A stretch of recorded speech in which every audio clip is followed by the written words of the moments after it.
podcast dedicated to taking you behind the scenes of the designs of your favorite TV shows and films. Each episode, I'll be sharing design stories for some of Hollywood's most famous sets. Interviews from set decorators, production designers, directors, and actors about creating the look of TV and film, about their design inspirations, and stories that take sets from page to screen.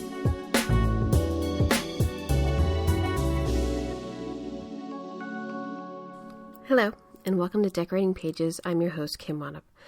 Well, another week in quarantine. I'm in Los Angeles. It was a little hot here the past week, but it's cooled down, which is great because, I don't know, wearing that mask in the heat's not too much fun. And I break out like a 13-year-old girl, but I'm keeping that mask on, keeping safe. Still so many articles coming out about how our industry will get this all together and get us back to work, but the latest is that California is going to be on another 3-month restriction, so I have no idea. I'm not even going to talk about it because I have no clue. And I think everyone's just frustrated with how many options we actually have and what it will actually be to get us all back to work. I'm kind of okay with staying home, but I know a lot of people aren't. I want to again thank Adam Rao for last week's episode talking about the best designs of the decade's brackets. I got really great feedback on those brackets and how fun the episode was and funny. So thank you, Adam, for that. Also, a couple new reviews popped up on iTunes. Thank you so much for that. The whole game of getting the podcast notice and subscribers, it's like a lot. It's like a full-time job. It's crazy how important that little subscribe button is and the reviews are to this big podcast game. So thank you so much. And if you have the time, please just click little 5 stars, or, you could be honest. 5 stars, that's honest. I appreciate it. Thank you. So what's Wanup watching this week? Still hanging in there with that Mrs. America. I'm almost watching every episode twice. It's so good. I mean, Hulu's I'm seriously, they're being a bitch only releasing one a week. We're in a pandemic. Just give it to us. I don't understand the 1 week thing. I don't know. It's very old school. But it's made so well. The story of the ERA and the anti-ERA, which I did not know about, so I'm being educated while I watch this. I just find it all really interesting and so relevant about the extremes we have in this country, and it's so beautifully done and period, and even the way they shoot it to make it look older. I'm all in. It started dead to me, but I'm only 1 episode in. But I love the look of it. Brandy Kalish, the set decorator, does a phenomenal job on that. I really do love that whole house. What else? Quickly, I did the 4th season of Workin' Moms, which is also on Netflix. Did that in 1 night. But they're quick. They're like 20 minutes long. You zip right through it. There's only 8 episodes. It's not like I'm a crazy person. But any working mom out there, this show is hysterical and completely relatable. I think the first 2 seasons were really good, and it's drifting off a little, but I don't know, I find it really funny. It's Catherine Reitman, produces, stars, and writes it, and she is Ivan Reitman's daughter, and just, I think, a huge talent. I think the look of the show is probably really good for the money that they have, and it's relatable. I think it's a good look. I wanted to let you know a couple episodes that we have coming up. I'll have part 2 of this episode next week, and then I have Bob Shaw, the production designer of Sopranos, The Irishman, and then I have Corey Lorenzen, who does the Goldbergs, and Brian Stonestreet coming up, who does basically every award show that you have watched in the last 10 years. So yeah, a lot of great interviews coming up. So I hope you enjoy them. On this episode, I speak with production designer Eugenio Caballero, which I pray I am pronouncing that right. I doubt it, but what a man. I really hope I'm doing him justice. I have not met him. He was very kind to do this interview. He started out designing music videos and then moved from set decorating to production designing. He talks about developing his skills in his project, how he collaborated with Guillermo del Toro on Pan's Labyrinth, how he used certain color palettes in that film to distinguish the fantasy scenes. Just a beautiful conversation about that. He talks about his current show, Cortes, shutting down for the pandemic, and his passion of the project and a very personal relationship that he has with it. Caballero has been nominated 5 times for the Ariel Award, which is Mexico's main film award. He has won 2. For Roma, he has an Academy Award nomination, BAFTA Award, Critics' Choice Awards nominations for Best Production Design. He has the Oscar for Pan's Labyrinth. And just a very sweet man. The voice is like velvet, as you'll see. So just a really great interview with him. I'll have part 2 of that next week, where he goes more into talking about Roma and that process, and just wonderfully illustrates how he designs things. And it was so truly inspiring to me, getting to speak with him and then listening to this again. I'm very thankful that he gave me this time, and I learned from him. So I am thankful. Once again, sorry for the meltdown of my twins that you hear in the background. I don't know. They're pretty happy kids. I think, you know what it is? They're really on the mom stage, and because I'm not there, I don't know. It's it. So, I hope you enjoy.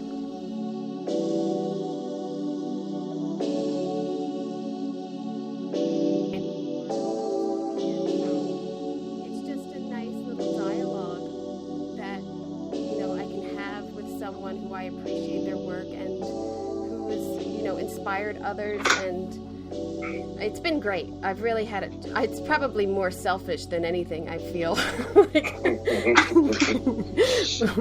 So it's been great, though, and I'm super lucky that people give me any time. So yeah. Great. So were you working when were you working when the pandemic? I was. Yeah. And how was that scary, or were you I was. on location? I would love.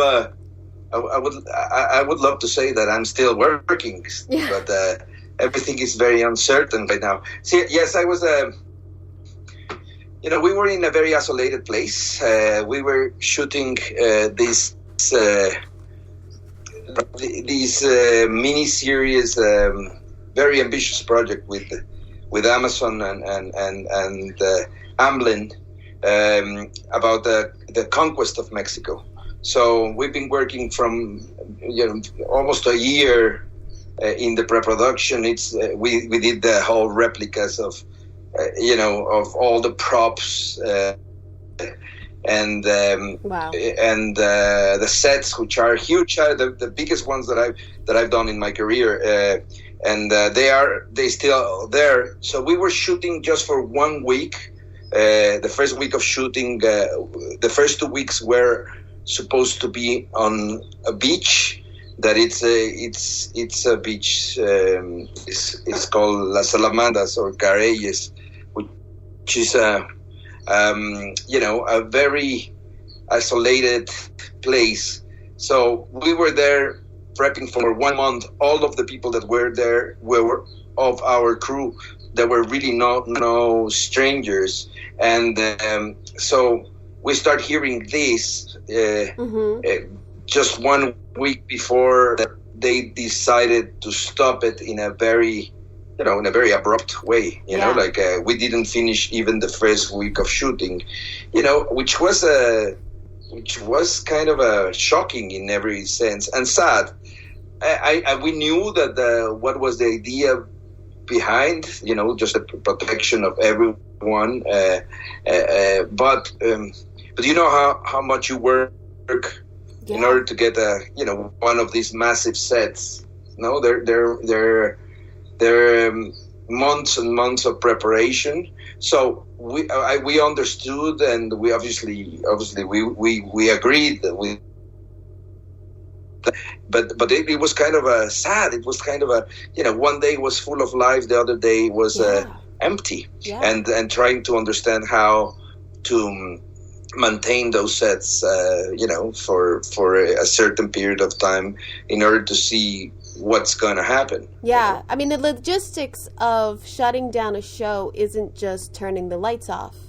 I mean, I worked, once we were done, I still worked another 2 weeks just on, well, the rentals, and what are we going to do with this, the scenery, and are we holding it, and the trucking, and now we don't have any trucking to move it. So it is, I mean, we weren't shooting, so I can't say, like, I had that experience, but I can imagine how hard it is, the logistics of just getting it to shut down that quickly. Well, I mean, people they worked for, some of them worked for 2 more weeks, with a lot of protection and a lot of rules and things in order to close at least this stage, because, you had to put plastic. We had huge sets in stage. There was really not a problem in the stage. You just close it and give a little maintenance, but it's a studio, so it's okay. But then there was some other which are exteriors. We had one specifically that was already built and dressed in a location. Mm-hmm. To wrap it up. Yeah. And then we had our massive set, which basically is the recreation of the Mexica city of the Tenochtitlan, which was it's a really complex set. So we need to have a lot of construction people covering it up with plastic and putting a special coat in order to maintain it longer, and those kind of things. And then, but the strange thing is that it's not. Obviously, we had some rentals from Europe, specifically from Italy. That was they closed and they said, just keep the things, we'll talk later. Right. Like that kind of thing. Everybody. So I in a certain way, was new for everyone. Yeah. Also, the way of wrapping. Yeah. You have to find your own ways. Yeah. It definitely. I think everyone. There was no answers, so everyone's just being as open as we can to. Well, we don't know what to do, and you don't know what to do, so we'll figure it out. I think everyone has kind of been cool like that, at least on my end too. Yeah, we don't know either, so... Yeah, I mean, the real thing is what's going to happen after this. I mean, still everything is, or a lot of projects are on the air. You don't really know what is really going to happen. I'm positive of that this will continue, and I'm really, really hoping that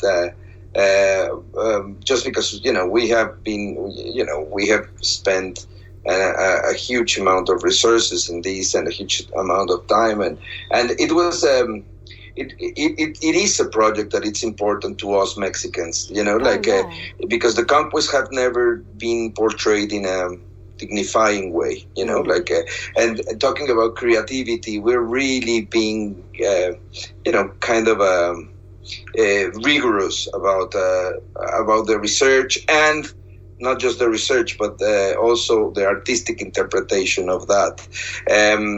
And for me, it's great to be, I was lucky that I was working in Mexico, because normally, the 80% of my time I would be in, or in Europe or in LA or in New York.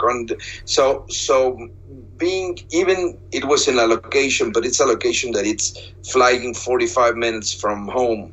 And actually, my kids were with me when we close up. So that was an interesting thing, just because we could stay in the location, which was a beautiful beach for at least 3-4 days. Meanwhile, we will figure out what was happening and how we're gonna go back to back home. But I was really lucky that it was that. And that started with Roma. Before Roma, I have not shot a film in Mexico from, I think, almost in 10 years, or something like that. I was shooting outside because, Mexico City, there was not a lot of projects. Or there were certain projects that were cool, but the other ones that were offered outside were more interesting or something like that. So at the end, I went out for many years from Mexico City. So Alfonso brought me back to do Roma, and I had a wonderful connection with my city again. So that started there, and now and it continued up to this project too. And then did you? I mean, I would love to get into Roma. It's such a love letter to the city and the people. I mean, it's just stunning, that film. I wanted to ask first, how did you get into the business? How did you start in all this? Oof, a little bit by chance, like everyone in back in those days. No, I knew that I loved cinema. Mm-hmm. I knew that I loved arts as well. So, but I was not really clear on what to do. Actually, I started to my school as a lawyer. Oh, but then so I did that one semester, and then I get into a huge crisis, and then I went to Europe, and I study history of art and history of cinema in Florence. So I was there, for almost 3 years. When I went back to Mexico, I was in that crisis. What should I do if I really want to pursue a career in visual, let's say in the film? But back then in Mexico, mm-hmm. Thinking that you could survive making films was almost, impossible. Just because, there were, it's a huge country, and we were making 7-8 films a year back then, right. So that's nothing really. Right. That's, So nothing. Now we're doing 160, 170 films, but it's been, a constant, battle since then.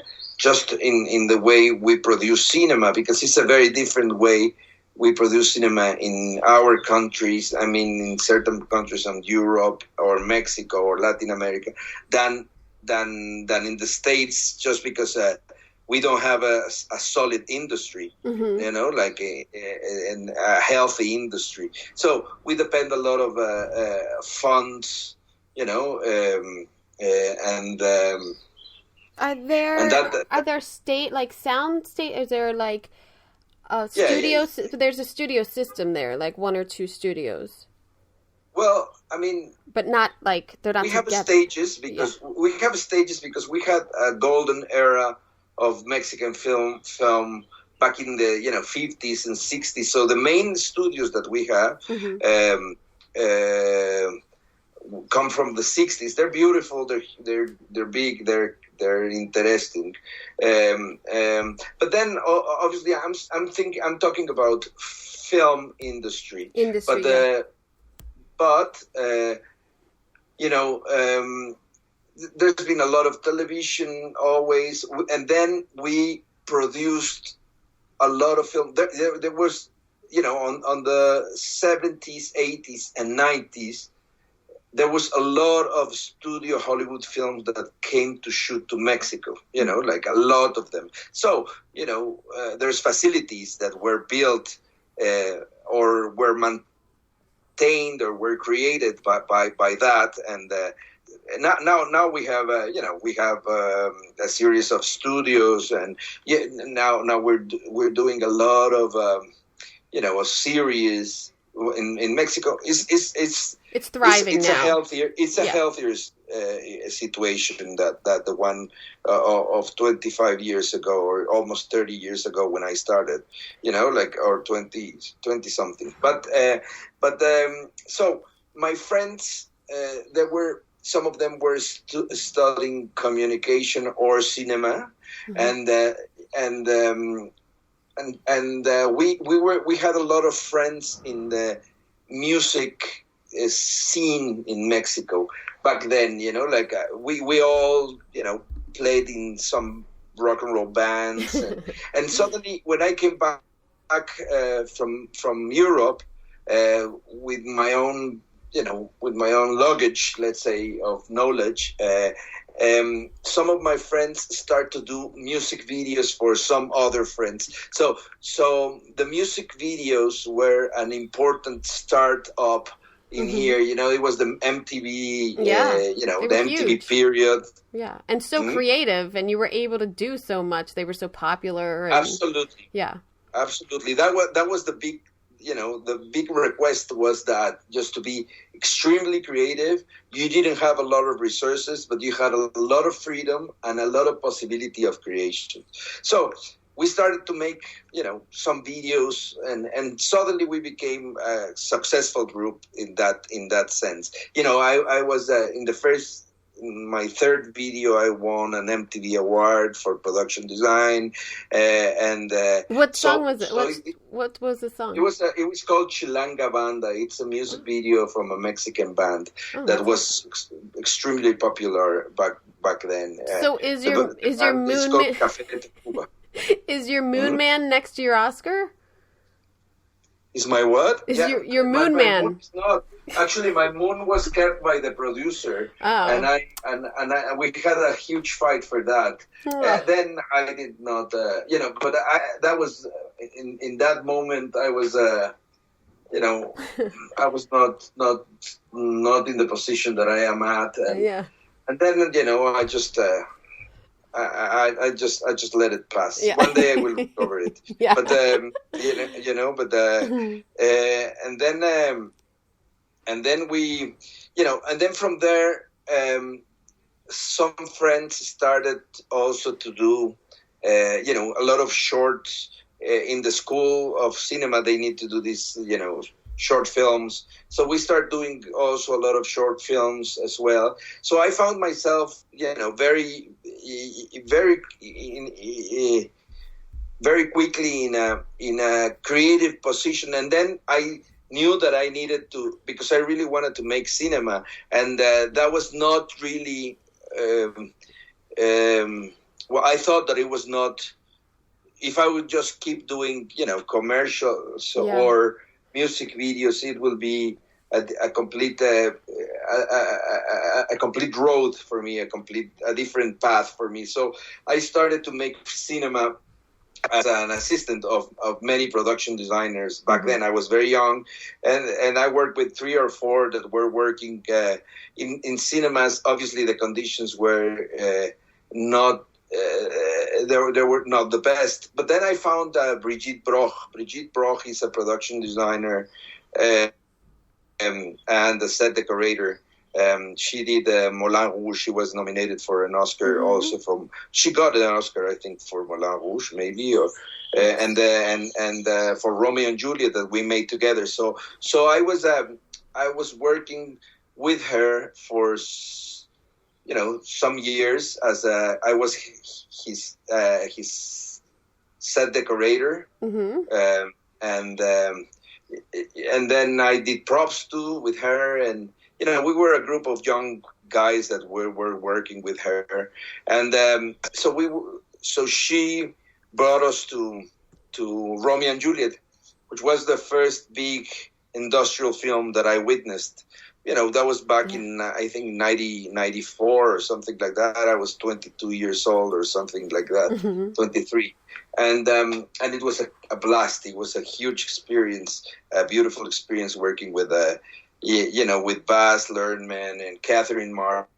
And I really learned a lot. And I knew that my work was really, doing a difference in the result of the film. So I felt very comfortable and very happy and very inspired. And then I learned also that there were another way of making films, that you could, that you can dream higher, or that you can aspire to something a little bit more, complex or unexpected.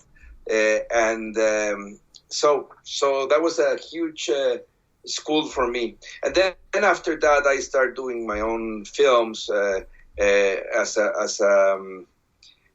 a production designer. First locally in Mexico, then I did some projects in Latin America, and that led me, to Spain and to Guillermo del Toro, and to to the crazy thing that happened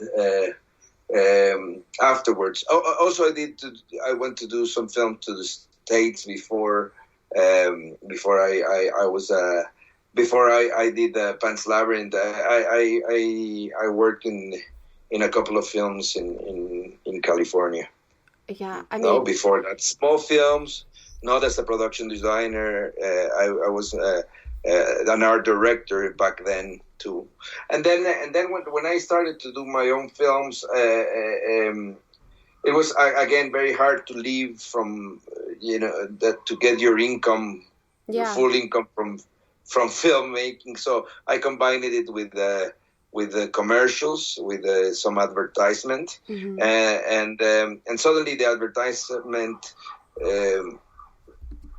it was beautiful because it led me to certain tools and certain scale that it was very hard to see in the films. I was very young, and we were really building stages and stages and stages for commercials, because that was I would say a golden era for advertisement. Mm-hmm. So I learned a lot from there too. It gave me a lot of tools. But then it was very natural that cinema started to require more time, more thought. Yeah.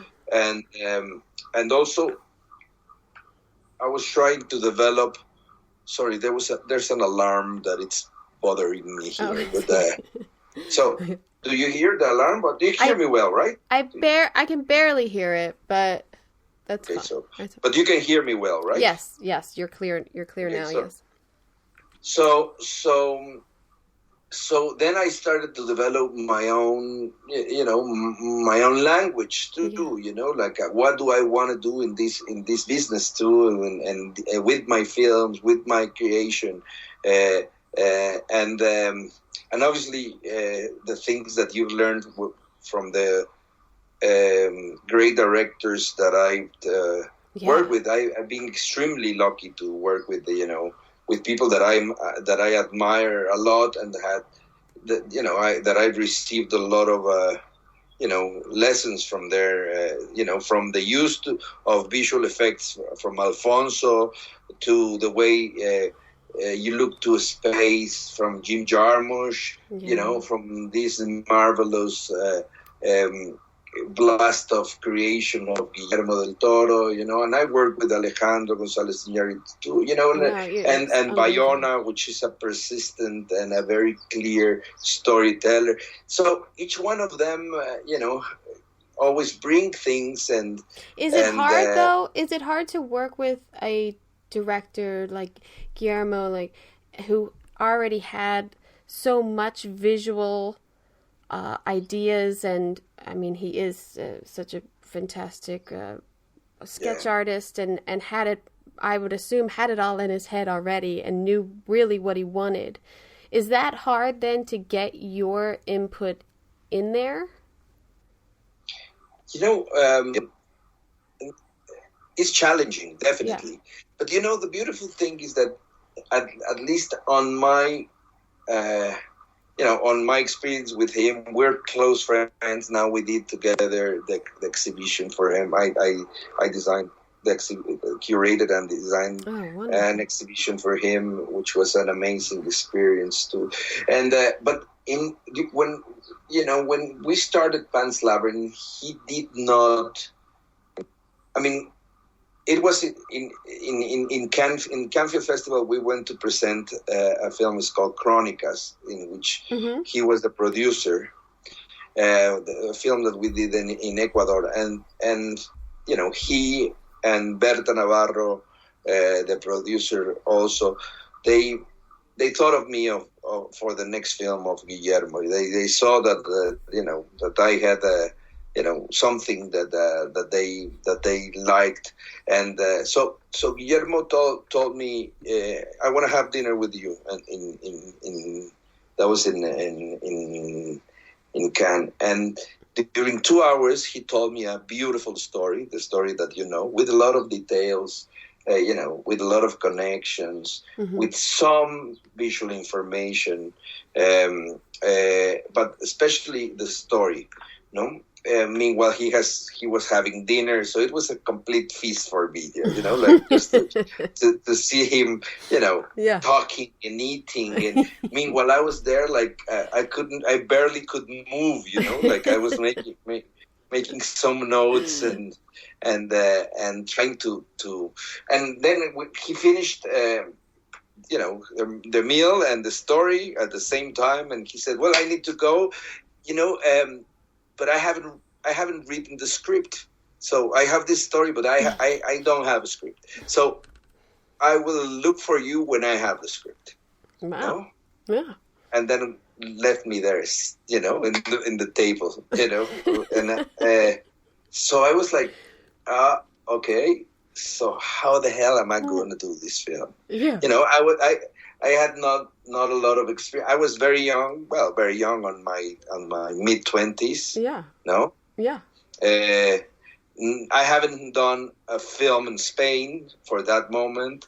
I know the story of the Civil War of Spain for family reasons, but I was not an expert on it, and especially I have not done fantasy or pure fantasy, So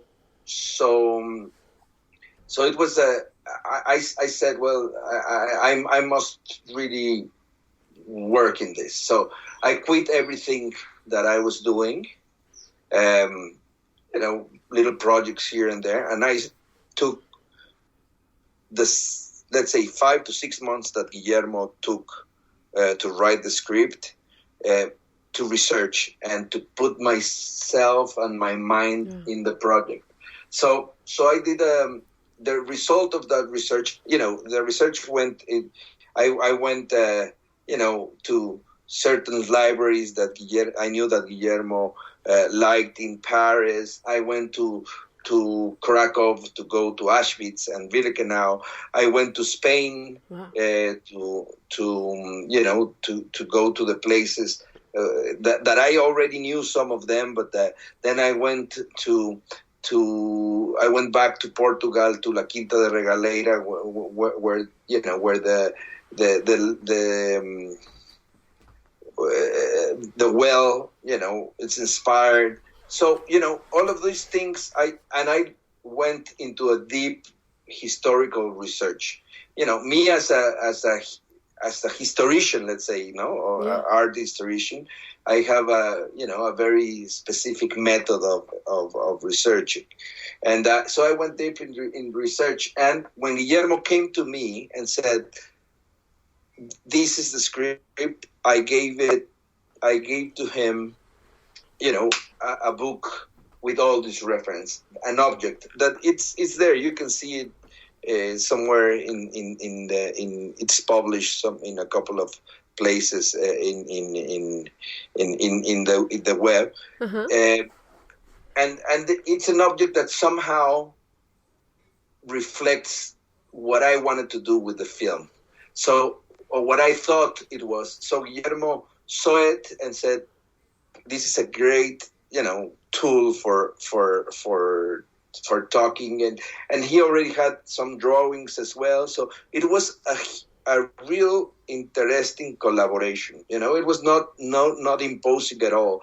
And I knew that Guillermo had very clear certain images, but there was a lot of chance for filling those other gaps with what we have research and what we had, and it was a very challenging film. Yeah. Shooting Pan's Labyrinth was probably one of the most difficult things in my career. It was hard for everyone. It was hard because of the conditions. It was hard because nobody at the beginning believed in the film. No, like it was too strange for the Spanish, producers at the beginning, but then they really stood up, and it was an incredible end of the process. But we were all tense, and.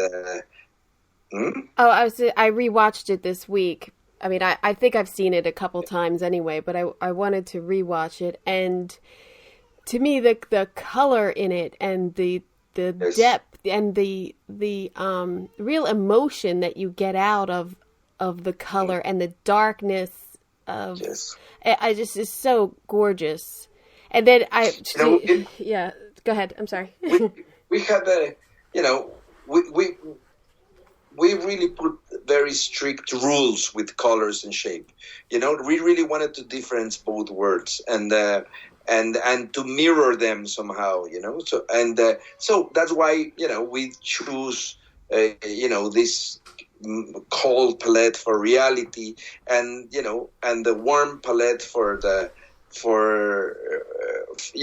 fantasy that's supposed to be the most scary, but at the end it's the refuge or the shelter for this girl. So there's a lot of levels of connection and difference. Like one of the things that nobody really understood at the very beginning is why we were building up that many furniture. Because at the end, a lot of the furniture that it's on the film, mm-hmm. it's built from scratch.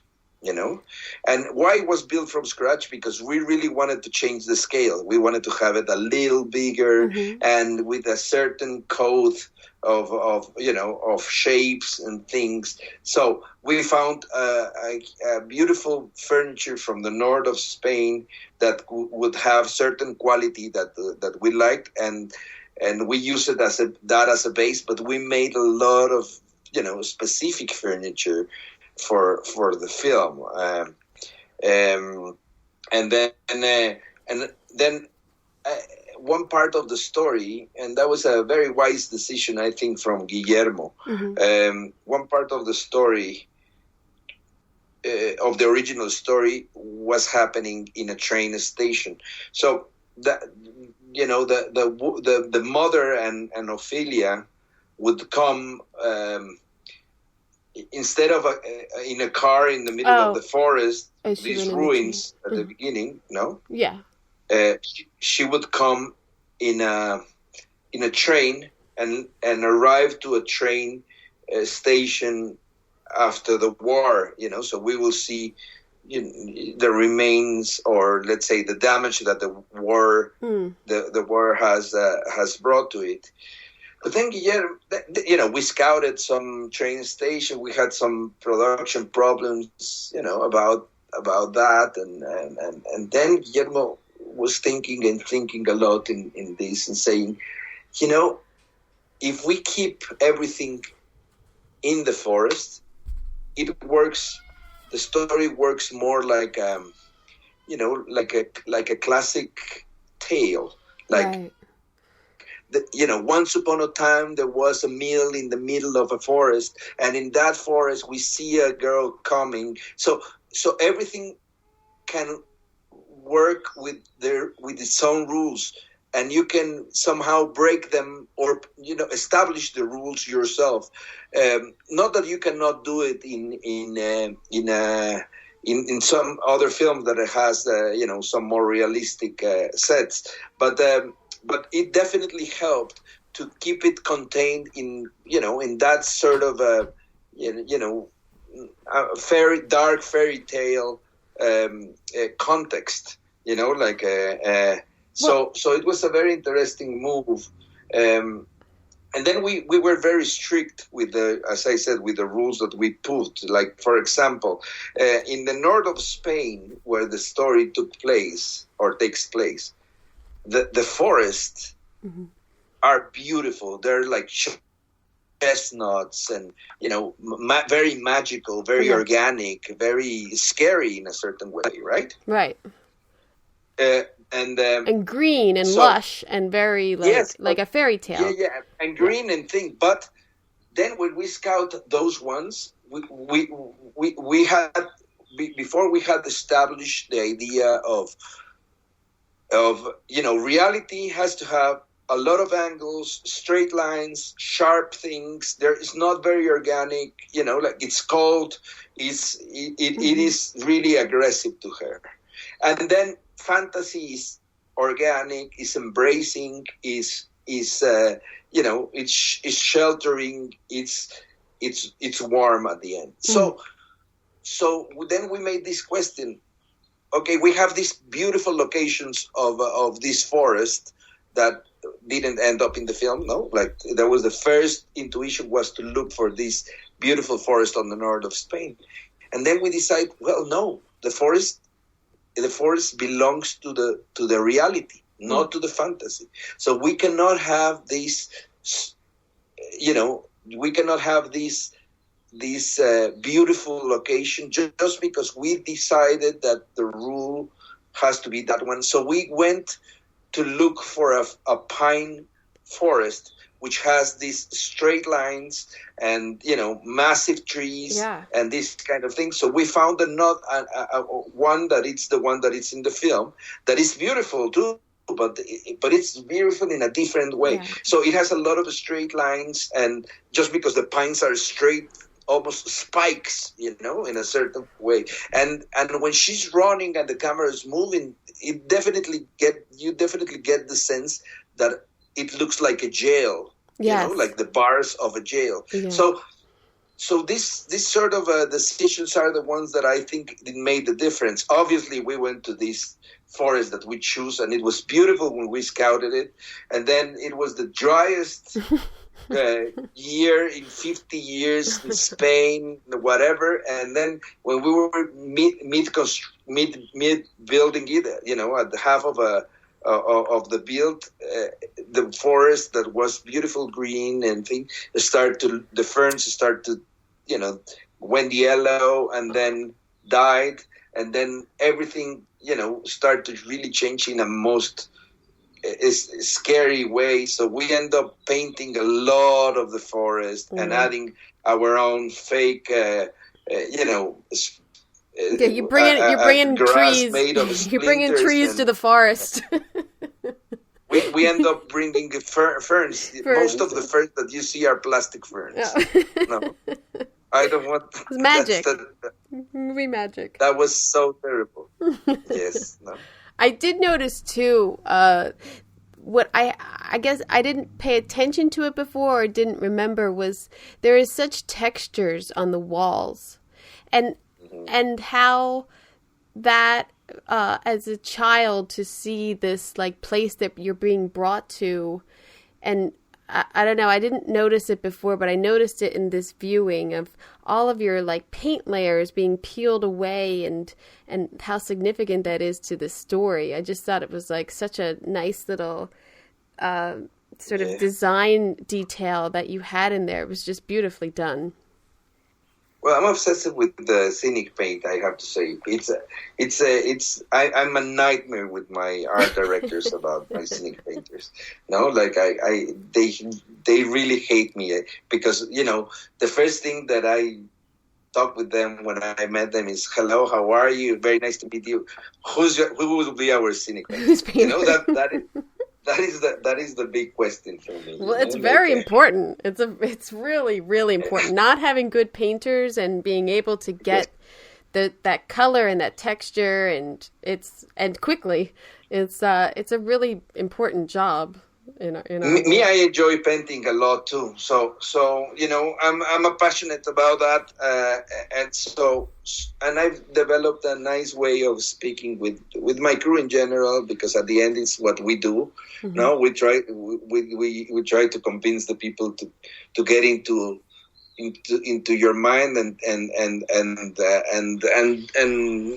bring the best thing that your crew can bring to the project too, but also explain them why do you want certain things, what are the reasons for certain decisions behind. And I do speak with painters a lot about story more than textures itself, which which I enjoyed speaking about textures, but also what is the story of this wall? What had happened here? Those kind of things that allowed you to go to, to another place, and I you can see it in my films. My films are always, scenic paint has an important storytelling behind, and also is the reasons, is the way I work with set decorators too. Like I love to let people work, but I question a lot why everything, and I try to explain that it's not about personal taste. Mm-hmm. For me, I've noticed that my personal tastes have changed a lot within the years. In 20 years, I hate what I loved 20 years ago. Like, and the only even in my in my own personal taste as a movie buff, as a movie consumer, like the things that I liked before, and now a lot of them I feel that they're that they don't have truth, or they have something artificial, and that's and I suppose that's normal. That's normal part of the process. But what I think is that but the only way that I've developed in order to for your film or your proposal in a film not getting old is not putting specifically what you like, but what the story needs. And I know that a lot of people talks about that, but there's a way of doing it, and I'm still fighting with the way of bringing that always to to a next level of transmission. At the end, for me, everything is reduced in make film the audience, in produce certain feeling, give a little bit of bringing emotions in the audience. That's the whole thing for me.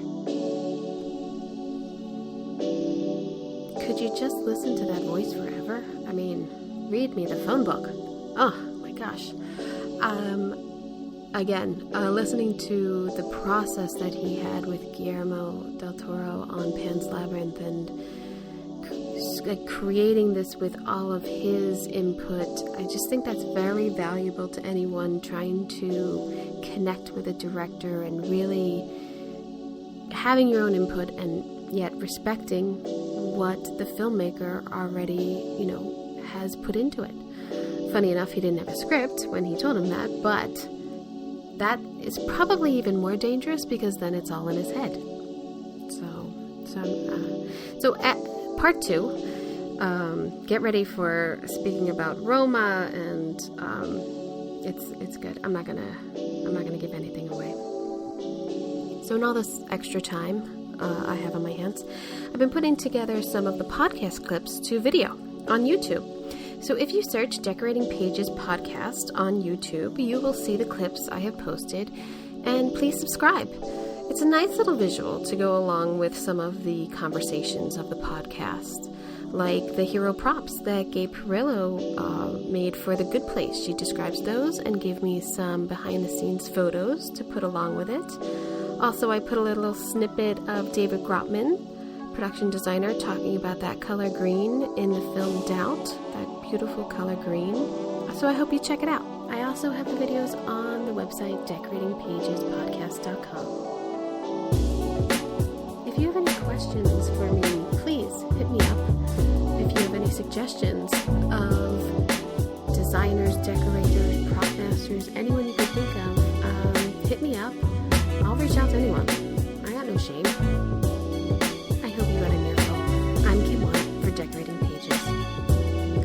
Decorating Pages is sponsored by Stogie Floaty, luxury pool floats, Buddha Mikagata, available now at stogiefloaty.com.